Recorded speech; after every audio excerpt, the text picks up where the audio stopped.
We're here about district-wide boundary review, and I'm delighted that even on a Thanksgiving week, we still have a good crowd here tonight. So what I'm going to do is introduce some of our translators, because we expect there could be some people that have some other languages they would like this meeting translated to. Buenas tardes, me llamo Lucía, yo soy la intérprete en español. Si necesitan que les ayude con la interpretación, por favor se juntan conmigo y vamos a ir a la entrada a tragar los aparatos. magacaygu waa riyaale saciid oo inkastoo faadasha Soomaali waxaan jeclahay in xagga hore soo fadhiisto sidaan wixii maxay ahayd shirka lagaga hadlaya aan ugu sharxno. Здравствуйте, меня зовут Сергей Мельник, я говорю по-русски. Если есть русскоговорящие люди, кому нужна помощь, пожалуйста, обращайтесь. Спасибо. Thank you. So I do want to acknowledge one of the Portland Public Schools school board members, Paul Anthony, is here. A small wave in back. We have a couple of DBRAC members that have already arrived. If you can wave your hands, please. Thank you. What has happened at a lot of other meetings is the longer the meeting goes, the more DBRAC members arrive. So a couple of things, and then Judy Brennan, she will introduce herself. She's Portland Public Schools staff, and she'll be doing a presentation.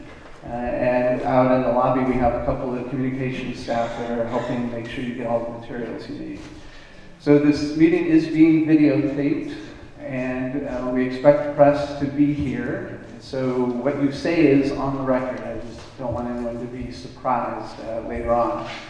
And in the lobby, there were some yellow cards that you could sign up to speak on if you wanted to speak. Now, not everybody's excited about speaking in public, and for those of you that want to make a comment in a written form, there's a green card at the front desk that you can use. And you can get that green card at any point during the meeting and turn it in, and your comments will become part of the DBAC record.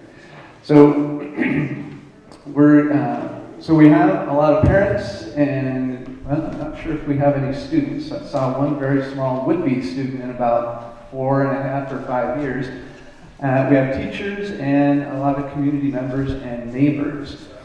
And what we're going to do is we're going to have a presentation that will help make sure everyone who's attending tonight has some information about the enrollment balancing process and the problems we're trying to solve and the proposed scenarios. And for some of you that have been through this presentation before, I appreciate your patience.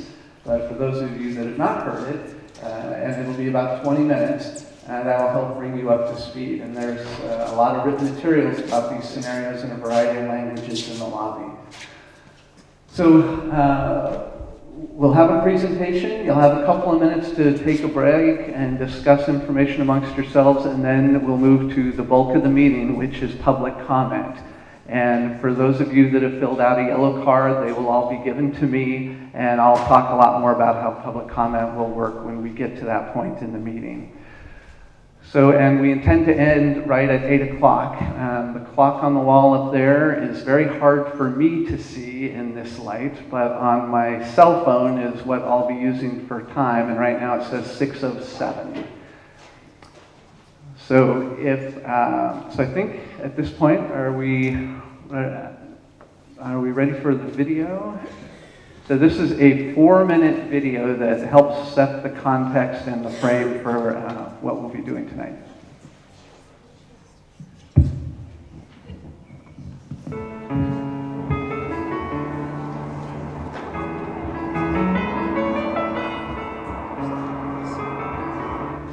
In the Portland region, Metro is projecting another 1 million people will move to the metropolitan area by 2040. Within Portland Public Schools, that means within the next decade, another 5,000 or so students.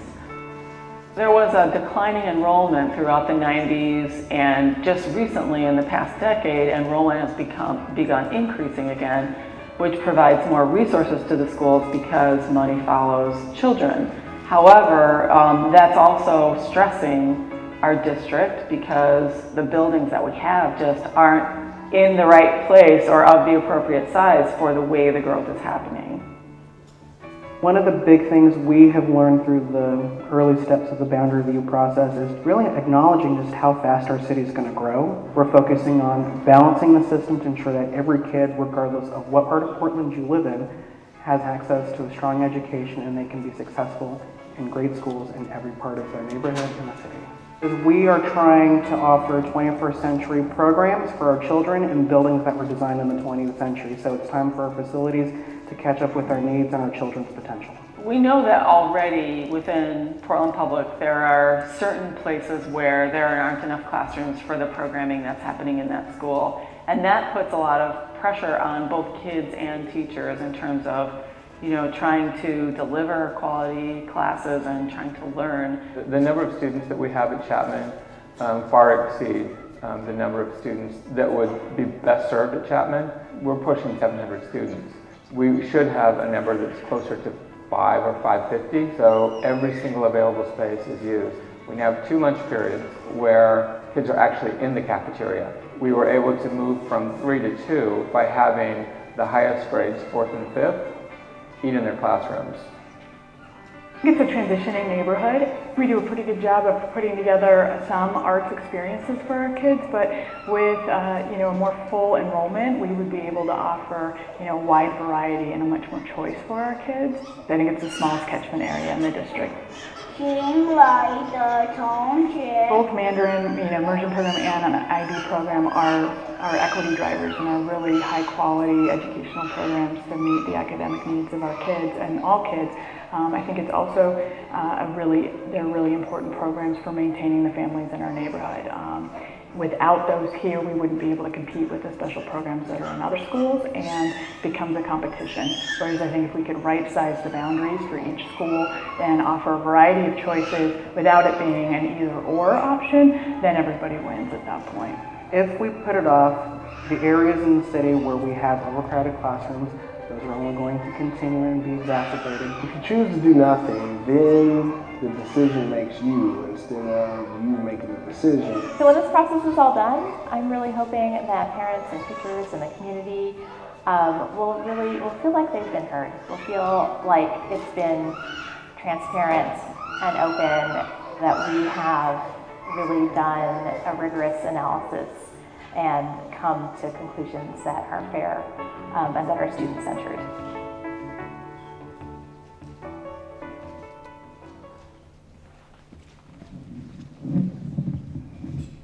Good evening, everyone. My name is Judy Brennan. I'm Enrollment Director for Portland Public Schools. It's nice to see you all tonight, to see some faces that we've seen at other meetings and to see some new faces as well. So I'm going to guide you through a brief description of what we're calling our enrollment balancing or growing great schools initiative. How many of you have seen this presentation before? I'm just curious. Okay, about half, so thanks for sitting through it again. Hopefully this will be helpful information for the other half as well, so that when we move to our public testimony, everybody's had the same chance to get at least some of their questions answered. You've heard, you've seen in the video, and you've heard us mention our district-wide boundary review advisory committee. I'd like to start by just acknowledging this group and giving you a little more information about them. This is a committee of volunteers who have been advising the superintendent on matters related to enrollment in schools, particularly overcrowded and under-enrolled schools, for about a year now. And they're made up of, it's a stakeholder group that's made up of representatives from across our school district. So their job, their first job, was to help make sure that we had a set of values to guide our proposals for balancing enrollment across schools. The committee delivered that to the superintendent in the summer. The superintendent then passed it forward to the school board, who adopted it as one of their early acts. And we have several new board members, so they adopted that in September. Then they're also involved in this process of advising the superintendent on ways to achieve more balanced enrollment. Here is a list of just some of the groups that have appointed or selected different individuals to serve on DBRAC. And I'd like to point out, I would like to have our DBRAC members, if you could, just wave your hands right now so that the folks in the room know that you're here as some of the primary listeners of this process. This DBRAC committee members have been out at every one of these public sessions that we've been holding. I think this is our 11th out of 12, maybe, over the last just 2 weeks or so. They've also been meeting on their own, and you can find video from all those meetings as well as the DBRAC meetings. So if you can't get to their meetings, you can go online, watch that video, and get a sense of how they're processing all this work. Okay, so that's a little bit more about the committee, and Jim talked a little bit about what we plan to do tonight. We also have this caveat, this moment of explaining what you won't see as an outcome in the proposals that we have tonight. We are going to share a couple of scenarios for how we could be changing schools across our city. Each scenario involves changes to 51 different schools, but they're not definite plans for change. We consider them drafts, and we expect to work with you. That's why we're here to listen tonight, to improve these scenarios. We also don't see these scenarios as lists of good or bad schools. They're really an indicator of enrollment issues and not the quality of schools. Every one of our schools has exceptional educators, amazing students and families, and the purpose of the proposals is to strengthen our schools. We also don't have a preference within these proposals. We're not here to try and convince you that number one is better than number two. We're really just giving you different ways to look at things, and then are, as we said, here open-heartedly to listen to your ideas to improve them. Okay. So why is enrollment balancing even an issue that we want to bring to you? Well, our enrollment in Portland Public Schools is steadily growing. I saw a report today that's going to be public hopefully in just a couple of days that confirms that this is our 7th straight year of growth, about 3,500 new students over the past 7 years. And that creates an opportunity to solve some of the enrollment and building issues that we have district-wide and to increase how we serve our students. The goal of this process, again, strong schools in every neighborhood. When we mean strong schools, we want to talk a little bit about the formula, the factors that get us to that strong outcome from an enrollment perspective. The thing that makes the biggest difference is wonderful teachers, school leaders, parents, and communities coming together to support kids. We're just going to talk a little bit about some of the numeric or quantitative part of this. So let's start with funding. The amount of funding your school receives is based mostly on the number of students who are enrolled. Okay? There's a formula, it goes to the state, dollars come back from the state into the school district. Enrollment equals dollars. And those dollars, that amount of funding in your school, determines how many teachers can be hired. So the total number of teachers for classrooms is based on funding, which is largely based on enrollment. The number of teachers you have determines the type of program you can offer to students. So to what extent you can offer what we call the core, or the basic essential program, and elective supports and additional resources that we want to make available for kids. So students equal funding, funding equals teachers, teachers equal programs. There it is. That's the basic equation that links the importance of enrollment to the kind of program opportunities that are available in schools. In order to have equitable programming across our system, we analyzed, based on our current funding formula, what the best size of a school could be to meet our program needs. And this is a quick look at what those things are. So in our K-8 schools, we don't have many on this side of the town, but we have a number of them, mostly in the east side, with grades K through 8, 3 sections per grade level. A section is 1 classroom full of students, is the ideal size to deliver all the programs that we want using those basic general funds that come through the state. 2 sections can work, but it doesn't protect against fluctuations in enrollment that can cause changes in program availability. Also at our K-5 schools, 3 to 4 sections is preferred over a 2-section model. At our middle school level, we're looking for a minimum of 450 students, which is 2 to 4 full-sized feeder K-5 schools. So this is what we prefer, and what we want to see is how many schools are both functioning at that level now and schools that could get there soon because their buildings are big enough to house them. Let me just take a moment to let you see what we mean when we say programs. So when we talk about the core program, the basics that you want to make sure every student has access to at the K-5 level. And you can see that at the 6-8 level, that list increases. There are even more opportunities that we want to make available to kids as they're growing and getting ready for high school. I mentioned space in buildings. That's a really important factor because an ideal school also has enough classrooms for all the students and teachers needed for the core program. And that means also spaces for specialized instruction, rooms for enrichment such as music, computer, science labs, and we want to do all of that and have reasonable class sizes. Now, in times of poor funding, when we're unfortunately having to lay off teachers or not be able to hire more teachers, class sizes can get really large. And maybe you don't need as much space in a building because you don't have any space in each classroom. Fortunately, with improved funding, you have more teachers, but more teachers requires more space. So again, right-sized schools, they've got enough teachers, or enough students, which gives you enough teachers, which provides a full core program, and it all fits within an appropriately sized building. When we look across our system today, we see 3 different challenges that we want to lay out here. The first is that we have some of our schools that don't have enough space. So many schools are overcrowded, and remember, with enrollment increasing, the number of overcrowded schools is likely to increase as well. Last year, we saw 11 schools that were operating with more teachers than classrooms.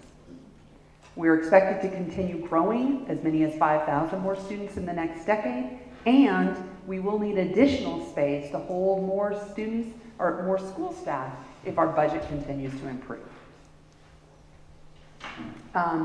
The way we've resolved overcrowding recently has been some expensive short-term and one-off solutions. We haven't been looking at it systematically. That's one of the reasons why these plans are so large. We're trying to take a big picture look at how to sustainably solve issues for the long run. When schools are overcrowded, we're using rooms that are not meant as classrooms. There's no extra space for special instruction. There's no space to allow for growth. It's more stressful for teachers, students, for community members who are trying to help out and volunteer for partner programs that we're trying to have in our schools, and it doesn't allow us to reduce class sizes. Second challenge, many schools are under-enrolled. So at the same time as we have some schools that are the population is too big for the building, we have other schools that cannot sustainably offer the core program because they don't have enough students to generate it without requiring supplemental resources. We had 9 schools in that category last year, and 20 out of 29 of our K-8 schools are under-enrolled in the middle grades. So less than 2 sections per grade level in the middle grades. That means that these schools have to, or the district has to help them find funds that are not initially intended to support core programs, have to be used for that purpose. And that means less funds for support and supplemental resources that we would want kids to have access to.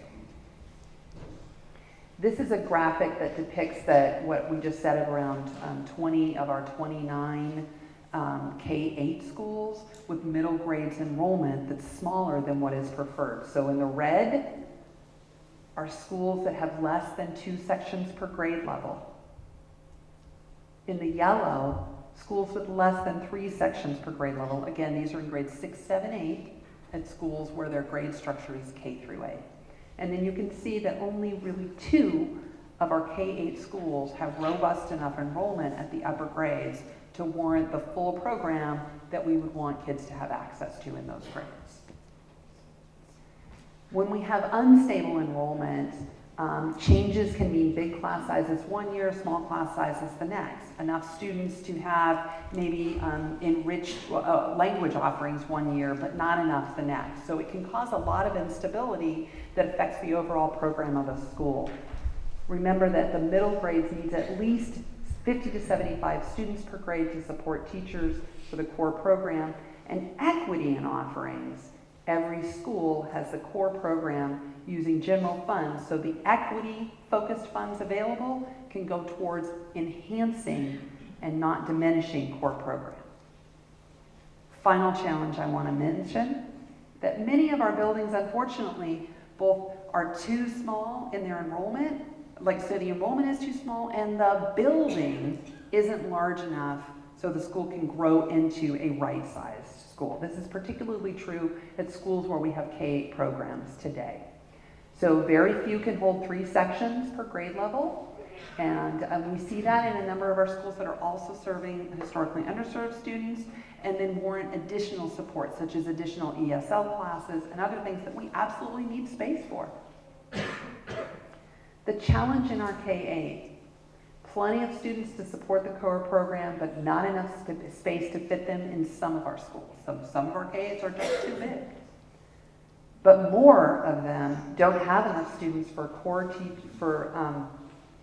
programs and don't have the space for more students.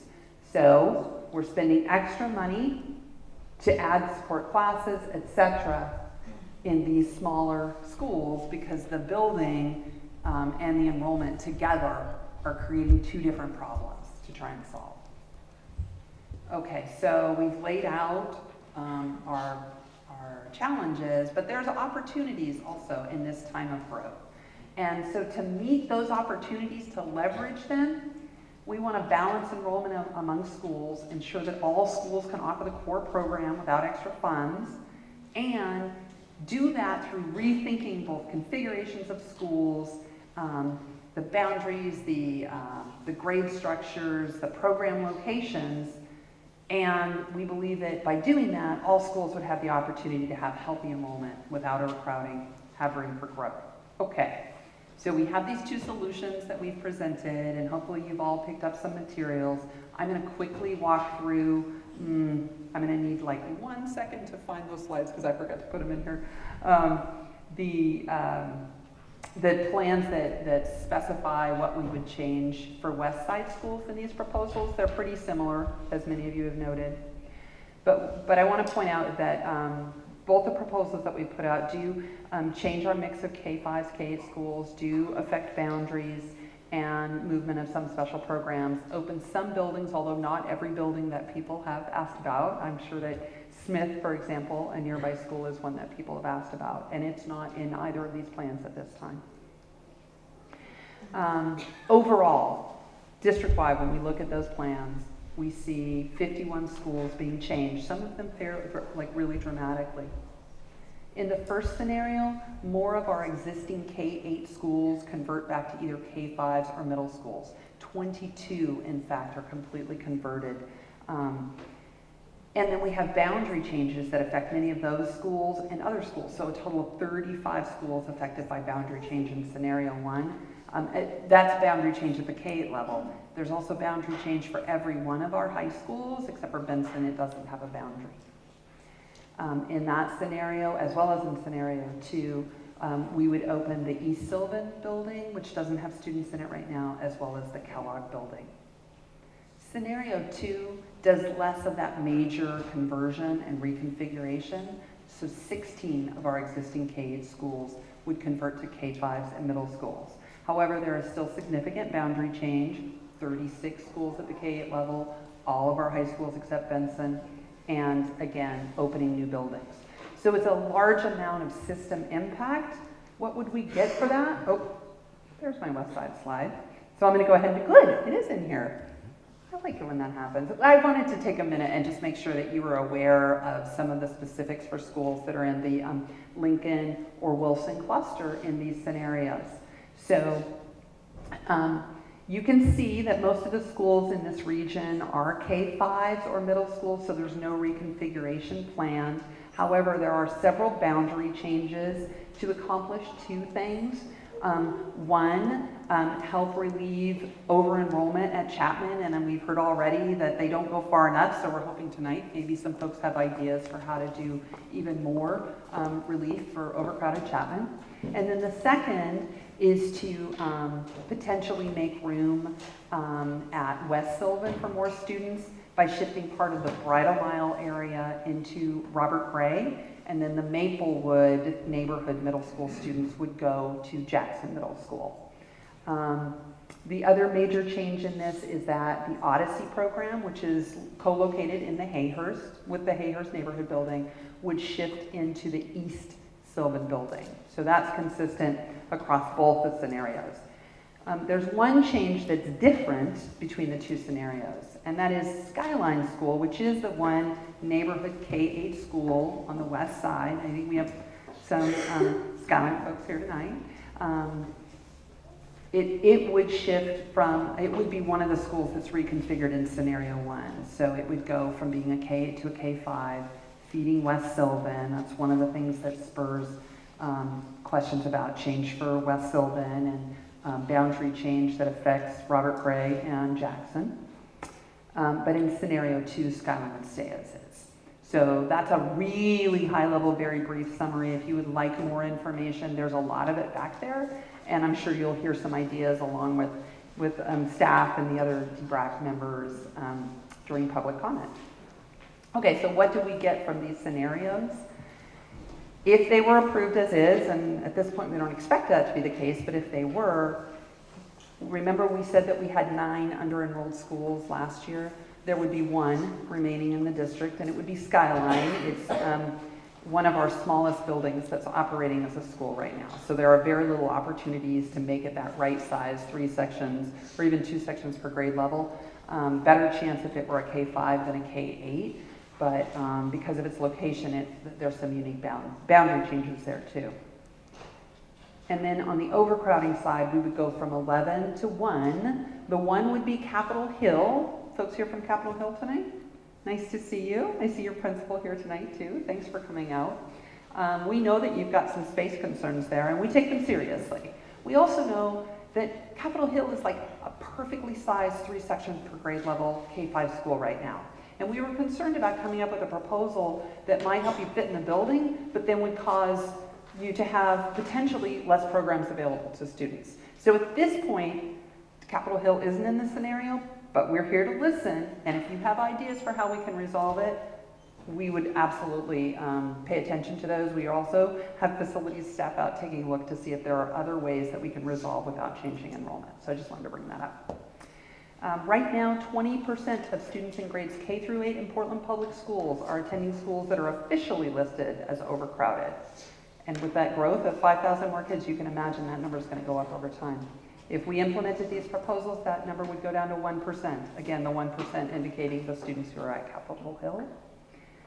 17% of our students in racially, historically underserved categories in overcrowded schools, that would be 1%. If either of these scenarios were completed. I also want to point out just a couple of things. Both of these proposals have changes to high school feeder patterns, and in some cases create more kids that were split, that are all together in one school but don't go together either to the middle grade level or to the high school level. With both of the proposals, there are opportunities to consolidate and expand our dual language programs and other focus option programs in order to better serve students. So there's a lot of questions about access to specialized programs, and we are looking for opportunities to improve access, even if we don't have specific in these proposals. They may be something that we're able to do later once we land which kind of proposal we want to approve. So it's been a lengthy process, as we said. DBRAC's been working at it for about a year. This is where we are right now, getting input from stakeholders. All of that goes back to the committee, who will then provide some advice to the superintendent on next steps. We expect the superintendent in January to deliver something to the school board, who would have additional community input before they make their final decision. Any changes that are affecting 2016 would need to be made in that February timeframe so that it's in front of our staffing cycle, transfer cycle, and the like. So thanks for tuning in now, and we hope you stick with us right through the end of this process. When we go to implement changes, as we said, the first thing that has to happen is our school board has to guide us on what those changes should be. I also want to point out that some of our buildings that don't have students in them now or are being used, such as Tubman, it's being used to house the Fabian School while it's being reconstructed. Those buildings aren't even available until 2017 at the earliest. So some of these things clearly wouldn't be implemented until 2017 or beyond, but there are other changes that could begin as soon as 2016. By the way, Smith School would need significant repairs, including roofs, and isn't a school that would be able to be opened in 2016. It would be 2017 at the earliest if we had a use for it that got approved by the board and if we had the funding to bring those changes back online. I just thought I'd mention it now because I thought it might come up later. We have policy right now that guides how we do boundary changes, if that's the kind of change that gets approved for an area. And generally, what that means is it begins with new students. So it begins with kindergarteners in an area going to their new neighborhood school instead of staying at the old school. It also includes a guarantee for siblings of students who are already at the former neighborhood school. Our school board can revise that to include other grades and make other provisions. They've not done that in recent years, but they have the right to. So just be aware of that if you're in an area where boundary change is being contemplated. Okay, so that covers the world of enrollment balancing in about 20 minutes, and I really appreciate you listening through it. As I said, I know some of you have heard this probably so many times, you could say it yourself by now, but we hope that by grounding you in those basics, we can have a more informed dialogue. We might not have a chance for dialogue tonight, but it's a pretty small group, and it probably means that any of you who would like to make comment tonight will have a chance to. That hasn't been the case in everywhere we've gone with this process. So now is the time. I'm going to turn it back over to Jim. You're going to get to take a break. You're going to fill out those yellow cards that you haven't yet, and then we're going to get to hear from you. Because we know that you know your schools and you have ideas that we haven't heard yet that are really important to put in this process. So thank you again for being here, and I'm here until the bitter end tonight. If you have any questions that are really specific, please come and find me. I'd be happy to help.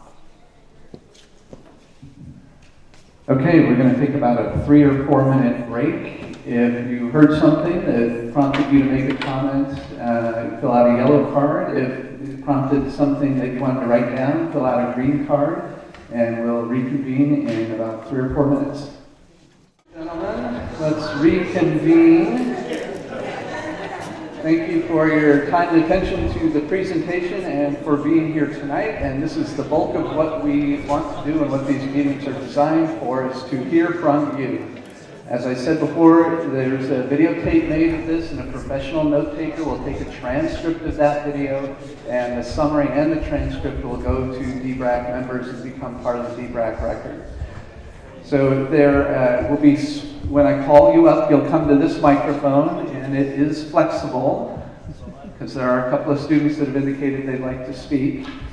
And a couple of guidelines. There are more than 48,000 students in the district. There's more than 80 school buildings. That's a lot of variety and diversity. We expect there'll be differing views and opinions tonight, as there have been at most of the meetings.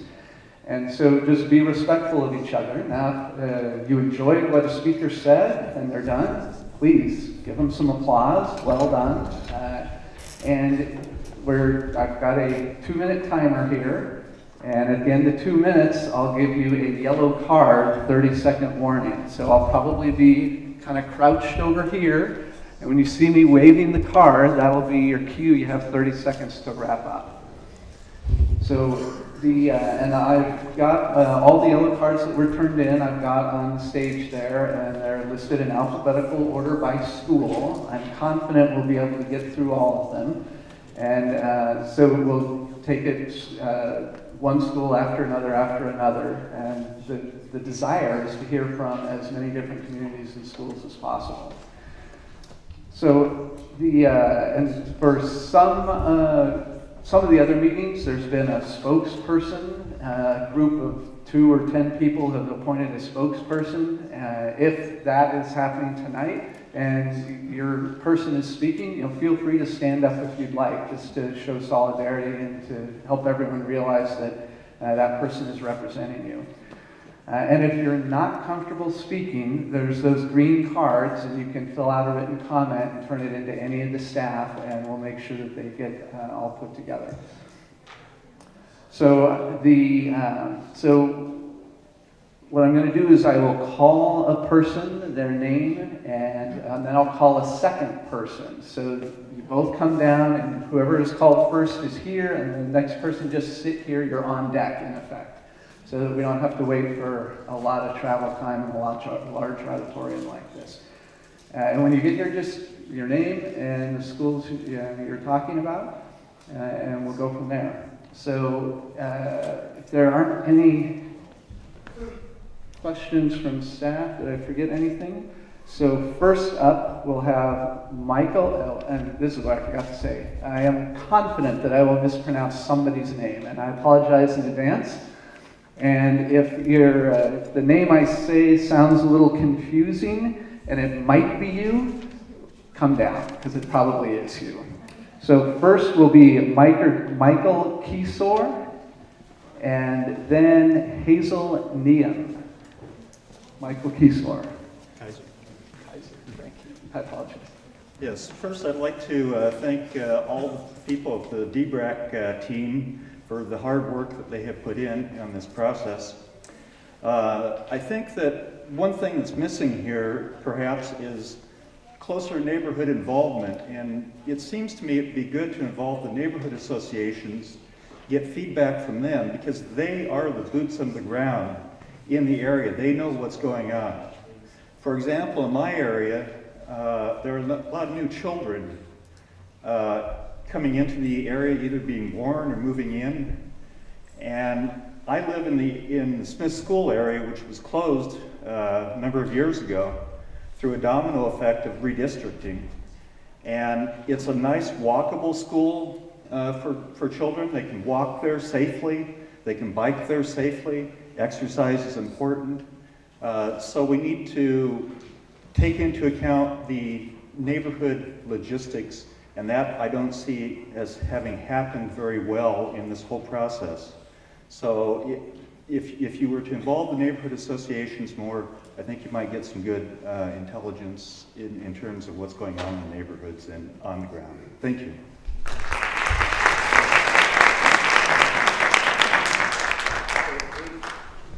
Hazel? Yes. Let's give Hazel a round of applause on her way up there. And after Hazel will be Vanessa Cochran. Is it a handheld? For the handheld mic? Here, let's do this. Let's use this one. There you go. Hi, my name is Hazel. I am in the 4th grade at Bridemile Elementary.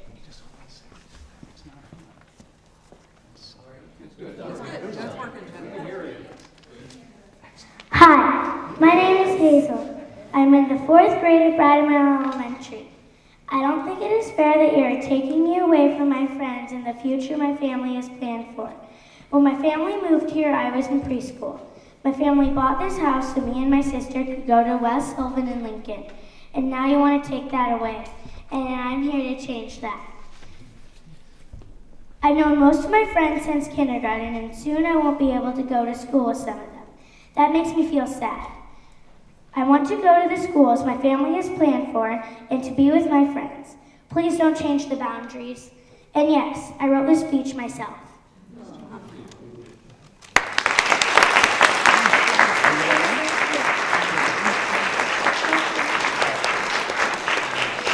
Wonderful, Hazel. And now Vanessa Cochran. Vanessa Cochran, my children go to Capitol Hill. And as you said, it's the one school that's not being addressed, that has been labeled overcrowded. And this year we have 4 kindergarten classes. Those kids are going to grow up, and those 4 sections are going to have to go someplace. And right now we have every classroom in the building being used. Last year we had part of the library being used as a classroom, and we have, you know, I know you said there was proposals for some possible portable or something that's going to go on, but looking at the map, it looks like with Odyssey moving out of Hayhurst and Maplewood moving boundaries, that there's lots of possibilities for some district boundary changes that would affect Capitol Hill. I think it's sort of short-sighted to say that today it's okay, because it will not be in a couple of years. So, thank you. Thank you, Vanessa. Aaron Howard. And then Bayard Lyons and Dayla Lyons.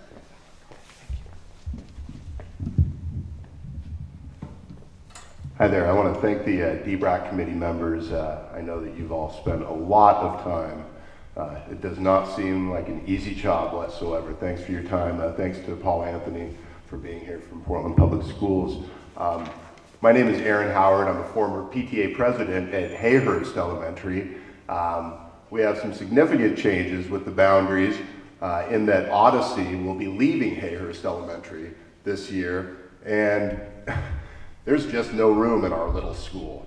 One thing that we would all like to know as parents at Hayhurst is that if this can be done sooner than later, 2016, if Odyssey does not move next fall, we are going to have 5th grade classrooms in our cafeteria. We lost half of our library last year, and simply for the fact that there is no room, as parents, we are please asking for Portland Public Schools to at least maybe let us know and what's going on with that, because we have no room in our school, and please, if you could move Odyssey in the fall as opposed to waiting for another year and a half, that would help us tremendously. Thank you for your time. Appreciate it. Thank you.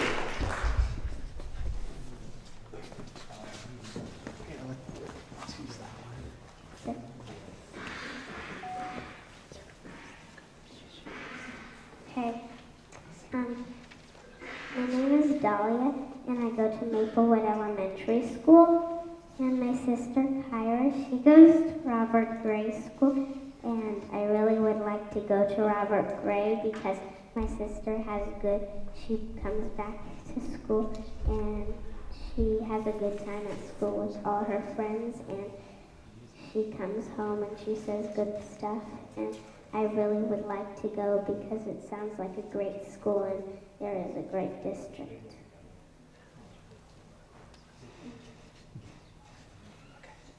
Okay. I think Dahlia also had an idea about having kids, especially from the particular schools, involved in the decision process as well, sort of echoing the earlier comment about having local people involved in the decision process. So I thought that was a great idea. And my comment would be really a question, probably an obvious question, but if kids are moving from West Sylvan and they were going to go to West Sylvan, and now they're going to Robert Gray, and you're taking kids from Maplewood who would have gone to Gray, and now they're going to Jackson, why aren't the West Sylvan kids, those kids from Vital Mile, why aren't they going to Jackson and leaving the Maplewood kids where they are? There's probably a good reason for that. And then finally, it seems like the obvious question here, I think the all problem we have at Maplewood, Capitol Hill seems to have that problem, Hayhurst clearly has that problem. It's a problem of schools not being large enough, and I just wonder how, I know we're going through and building new schools and repairing schools now, but ultimately it seems to be a problem with our schools are just generally not accommodating our need, and there seems to be a more fundamental problem of just addressing, that we need less portables and real formal school buildings. Okay, thank you. Great job, Dahlia. Dahlia? Great job, Dahlia. So Allison Morris and Elizabeth Sheeler Kraus, I think you wanted to come up together, so both of you come on down, and Dean Smith will follow. So we've got visual aids, so Becca's going to be my vinyl light here. We live in a very particular area of Southwest, which is on Southwest 47th Avenue, and 47th and 46th, according to the original tax maps that we have here, connect to the neighborhood that goes to Markham schools.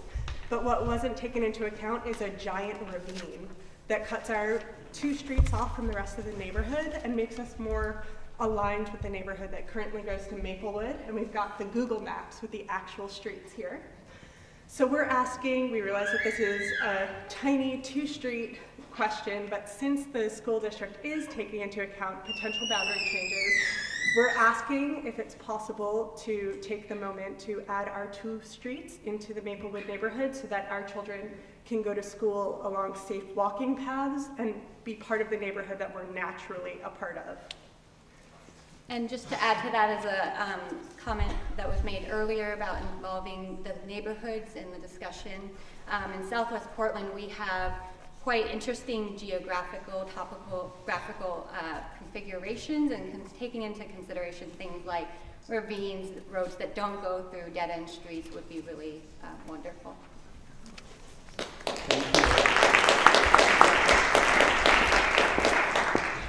Dean Smith and then Will Fuller. Good evening. My name is Dean Smith. I'm the chairman of the Ash Creek Neighborhood Association, which, for those of you who don't know, it's the neighborhood immediately south of here. And it's sandwiched between Multnomah Boulevard on the north and I-5 and Barber on the south. So we're sort of a captive to a transportation wall around us. And in spite of the guidelines I noticed here about having strong schools in every neighborhood, we have no school in our neighborhood, let alone one that's safe to walk to and bike to. So we're sort of we're dearth of neighborhood parks and we're dearth of schools in our area.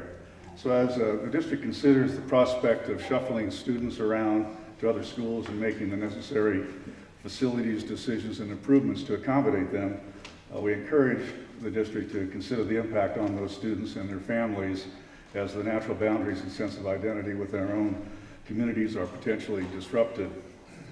Please don't underestimate the value of a traditional neighborhood school in the learning environment and upbringing of a child. While in some cases it may make economic sense to put more students in some facilities and move others around, it may also come as a cost to the student and his or her learning. It may also come as additional stress on parents, and in my case, grandparents, in terms of access to school and the added transportation burden that it places upon the families.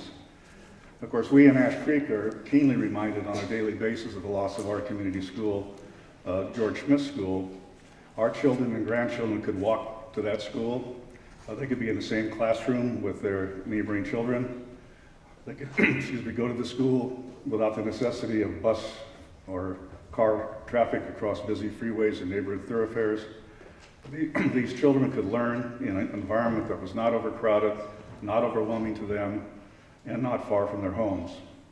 So we applaud the objectives that we've seen on the screen that the district is proposing, and we don't necessarily expect Smith School to be reopened at the present time. But the decisions you make in the coming months and years are very crucial to the future, and we encourage Portland Public Schools to keep Smith School in mind.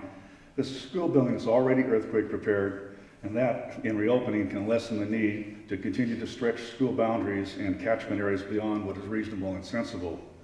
These are important decisions for our children and families. We wish you well in that endeavor, and don't let Smith School continue to deteriorate. Thank you. Thank you. Mr. Fuller and then Ashley Mascarelli. Good evening. My name is Will Fuller. I'm here on behalf of all the schools. I chair something called the Southwest Neighborhood Schools Committee, or the Sweeney Schools Committee, which is a neighborhood association-based organization. Now, One of our passions is involving, as Michael Kaiser said, the people in neighborhood associations, many of whom don't have kids in schools. So, show of hands, who is here that does not currently have a kid in K-12 school? Wow, a lot of you, cool. You represent the 80% of people who have a stake in schools and don't have a particular axe to grind in one particular school, which is great, because this is a whole community effort. Now, we have not taken a stand on one or another of the scenarios. We want involvement by the community, and we want something, that the issue around Bridal Mile, for example, seems to be a split more than quality of schools. I can testify that Robert Gray is an excellent school, Beth Madison is a marvelous principal, but to something that would keep all of the kids in Bridal Mile going to the same place would be a good solution. Tweaking boundaries, not just moving from place to place, seems to be something that happens. I know in this area it's a real up and down, literally, place. If that could happen, great. Along those lines, I'm going to talk about what's really an issue that isn't on the table for boundary changes. It's the quality of programs. It's the ability of principals who are up to their eyeballs and beyond in work. It's teachers who are struggling to keep it together.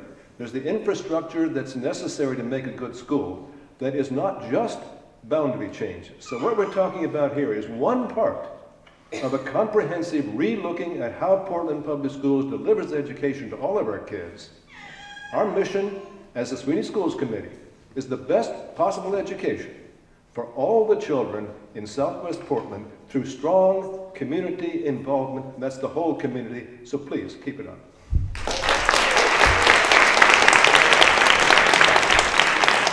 Thank you, Ashley, and then Sarah Beagle. That's a tough one to follow because I agree with everything he said. I think that's fantastic, and I really appreciate the number of you who are here who don't have kids in Portland Public Schools who to show your concern and support for kids in schools. I think that's great. My name is Ashley Masterilli. I have 4 kids in Portland Public Schools at Bridal Mile, West Sylvan, and Lincoln. And what I'd like to ask actually PPS tonight is, I don't understand why Bridal Mile becomes a forced split feeder in both scenarios. This rebalancing exercise was to be focused on K-8 schools, but I still don't understand, like, West Sylvan wasn't identified as an overcrowded school on the maps that came out before this exercise began. I understand in scenario 1 that if we have to move kids from Skyline down to West Sylvan, that we probably have to make some room for them at West Sylvan. But in the second scenario, Skyline doesn't move and Bridal Mile still becomes a forced split feeder. Bridal Mile has provided data to DBRAC showing that the true net impact to West Sylvan is far less than what PPS has estimated this to be, that they've ignored the approximately 25% of Bridal Mile 5th graders who already petitioned to attend Robert Gray. And we've already heard last week from many Skyline parents who prefer to have Skyline remain a K-8. So my question is, if Skyline stays a K-8, then why do we need to force split Bridal Mile for such a small impact on, like, the amount of students you would move to West Sylvan from Skyline is 102, and that's it's a little over more than that you would move from Bridal Mile out. But if Skyline doesn't move in, it seems to me that there should still be plenty of room at West Sylvan for Bridal Mile. Thank you. Thank you. Sarah. Thank you. My name is Sarah Beagle. I live in Bridal Mile, and I would like to voice my objection to the split feeder proposal and moving Bridal Mile away from Lincoln High School. My family and I moved to Portland 2 years ago to provide our children a quality of life, which includes a strong sense of community. Portland is known for being composed of distinct neighborhoods and for the tight community feel they provide. In my opinion, the split feeder scenarios are in opposition to neighborhood identity and a solid sense of community. I can remember being 11, amazingly, and feeling the need for security and continuity and, spending time with my friends and building those relationships. Providing this feeling for my children would be in jeopardy if I send them to an elementary school that will potentially see many of their friends sent off to different middle and high schools. Forcing Bridal Mile Elementary into a split feeder school system will result in Bridal Mile becoming possibly one of the less desirable schools for children to attend for the reasons I will expand on. In addition, I haven't seen any information convincing me that this last resort approach is a necessity. This may meet the numbers for enrollment balancing goals, but at what cost to the children of Bridal Mile? We all know about school climate. The National School Climate Center discusses the importance of educating the minds and hearts of our children because the 3 R's are not enough. Positive school climate is associated with academic achievement, effective risk prevention efforts, and positive youth development. Education is more than academics. It is about forming social relationships for support, personal growth, and encouragement, and confidence. In an age where it is imperative to rely on the support of friends and people looking out for each other, removing children from a social environment where they still feel safe and are bonded with their peers through a split feeder system is unpalatable. A stated goal listed in the presentation was to have strong schools in every neighborhood. No one can argue against that. However, I can argue that dividing a student body at a formative point in their social development does not meet the definition of a strong school, and therefore does not meet this goal. An additional goal is talking about equitable and effective academic programs. How is proposing Bridal Mile to be the only split feeder elementary school equitable to those children split from their friends? Again, education is more than simply attaining knowledge. It is about learning how to work together and to accept our friends for who they are, their strengths and their weaknesses. It's about providing a safe environment where students are free to discover and explore. These social relationships are lessons, and lessons are imperative to children as they mature and learn to navigate social pressures and situations in adult life. I'm speaking here tonight on behalf of my 2 children, Alexander and Elspeth, who will be entering Bridal Mile Elementary in 2017 and 2019 respectively. I do support, number 1, a dual assignment guarantee approach that I've heard of that would solve the problem in Bridal Mile for West Sylvan, Lincoln, and Gray Wilson as options. And 2, the PPS take the time to maybe investigate other options for other schools. I disagree with split feeder for any of the schools in the Portland system. Again, splitting some students from Bridal Mile Elementary and forcing them down a different path from their peers is unnecessary, unwarranted, and certainly inequitable. Thank you for your consideration. Thank you.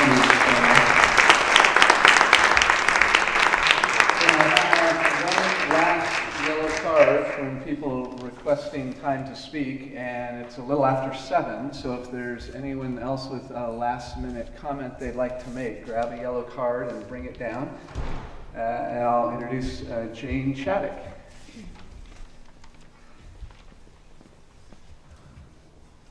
Hi, I'm Jane Shattuck, and I'm not as well prepared as all the other speakers.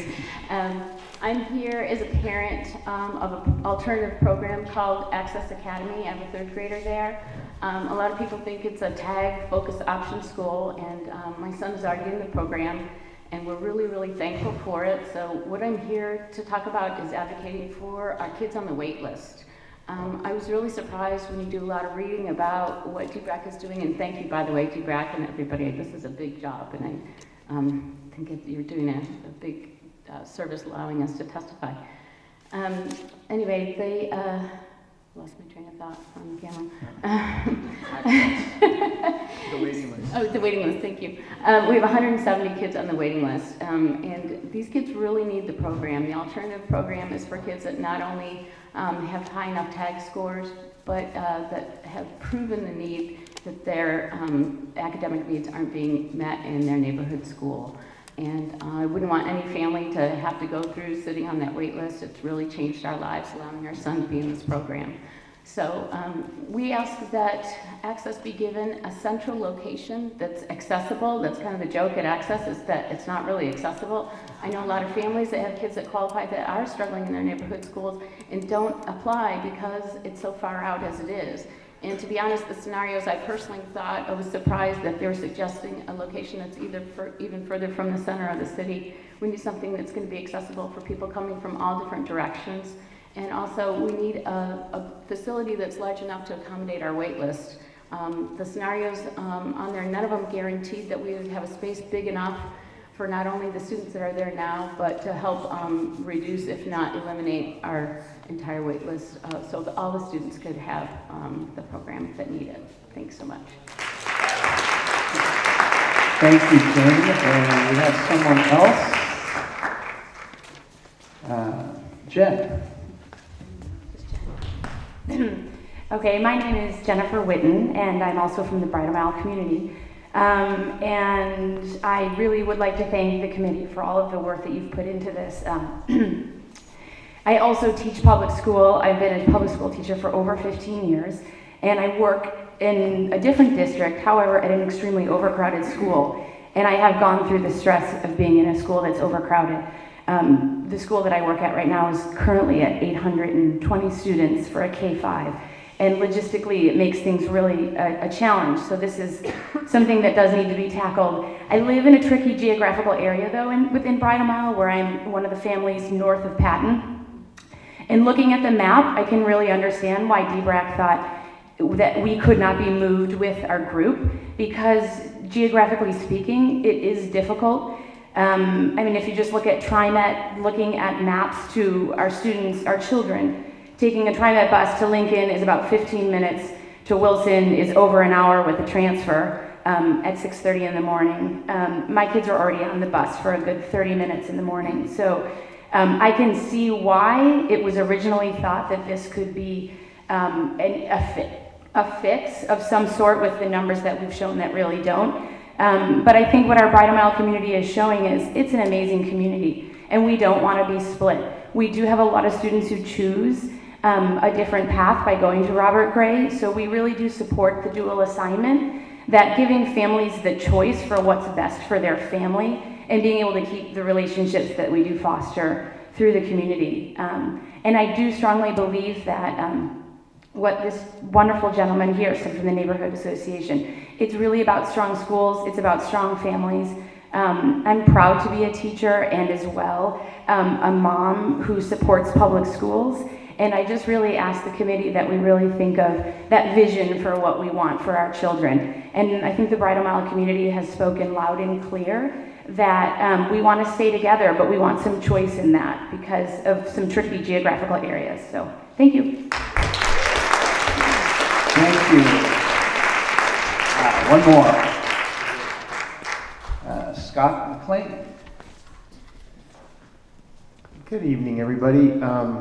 I'm going to keep mine really brief. I work on that committee that Will heads up, and the thing that concerns me is the communication from the district through DBRAC to the people. And I just think that we need to step up a little bit and get more a sense that the community voice is heard, that they actually not just heard it, but they acted upon the community voice. The second thing is I'd like to shout out to the special ed community, because I think that even though you might not have a child that has special needs, that's an important thing that happens in schools as well, and we haven't really heard much about that at all. So, thank you. Thank you. So, absent anyone else wanting to speak, a couple of closing remarks. Remember, we have the videotape going, and a professional note taker will take a transcript of this, and a summary and the transcript will go to DBRAC. So we appreciate very much your time this evening, and especially the very many of you that do not currently have a child in the K-12 education system. So it's a testament to your passion and your interest and your wish for a better community that you came out tonight on Thanksgiving week. And I think what we see here is what we see in a lot of parts of Portland, the strength of the families and their commitment to their children and to the community is part of what makes Portland Public Schools and the city of Portland a great place to be. So one last favor. On your way out, please have a piece of pizza on the way. So my ancestors came from Sweden, so I'm asking you to pillage, loot, and plunder the 4 pizza boxes that are out there and help us out, because all the kids didn't eat it all. Imagine that. We are adjourned. Thank you. Hold on. DBRAC member Scott Bailey. If you want to hang out and just chat. I'm on DBRAC. If you want to hang out and chat and share more and let me ask a few questions, be glad to do that. Other DBRAC members, you can take off. That's okay. I'll be here. Thank you, Scott. We are adjourned.